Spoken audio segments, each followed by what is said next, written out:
A flurry of boundaries from Finn Allen has kept New Zealand in the hunt with a decent total at the 10-over mark.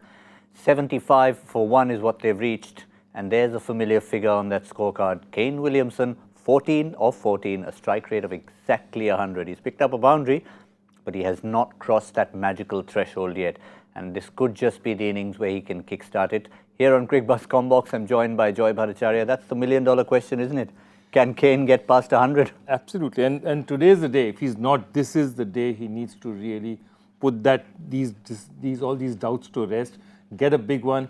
I think he's starting slowly. He's just feeling his way around so that he can go for a big one. But I think he's also looking for it. It's a perfect launch pad. I mean, Finn Allen, what he's done, as he always does for New Zealand, is take the pressure of the other two. So they're batting at 19 in 28 balls or 14 or 14 balls. But that 32 of 18 has meant that they've got a healthy strike rate going in, lots of wickets in hand, 10 overs to go. So I think this is the launch pad that Kane Williamson needed. He's got it. Now let's see how much advantage he can take of it. Yep, Adair, the wicket taker. Adair also the one who conceded 16 runs towards the end of that power play, just when it looked like they were in a bit of control. 2 overs for 19 after a good first over. But once again, you have a look at the leader of the attack, Joshua Little, 2 overs for 9. And you could see the New Zealand batsmen were conscious of the impact that he brings, and they were not going to try anything against him. They went, if anything, after Adair, McCarthy and Delaney. Absolutely. They decided that Joshua Little is somebody they just have to treat with respect, not take chances against him, not give him a wicket, don't get him an opportunity to get into their middle order. And I think they did that very well. Finn Allen, of course, the kind of way he plays the game, he has to take chances. And therefore, I don't think it was a particularly great ball from Adair, but I think he was just trying to force the issue, just trying to hit him over long on, and got caught at mid on. We know New Zealand have some hitters to come, particularly the man in form, Glenn Phillips.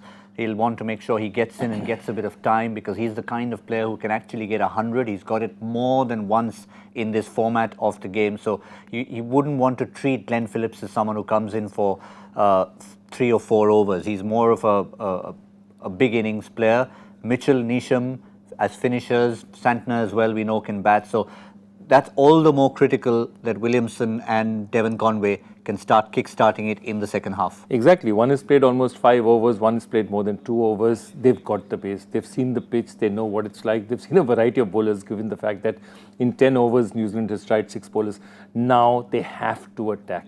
For the sake of New Zealand, not just in this match, but in subsequent matches, getting their players into form, getting some sort of a rhythm for Williamson, they need to attack now.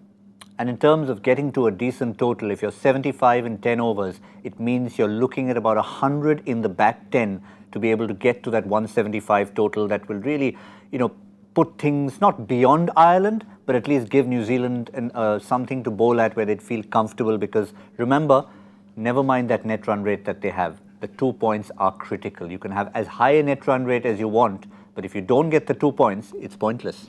Absolutely. So they need those 2 points. They need, they'll be disappointed if they get less than 100. I would say they'd be looking at 115, 120 and say that really make a mark out here. Against an attack like this, one bowler who they really recognize, the others who, literally they're not bowlers, they're going to scare New Zealand at all. They have to get at that 110, 120. There's bigger opposition waiting. They need to make this match count. Yes, just as we wrap here on Cricbuzz Comm Box, we've had a boundary from Devon Conway, a much-needed boundary. It's very unlike him to have a strike rate 19 of 28, but he's looking to improve that. Boundary of fee on hand, and this is probably where they start kick-starting. But the man we're going to keep an eye on as we wrap here and look forward to our mid-show is Kane Williamson. Still 15 of 15. That's all on Cricbuzz Comm Box.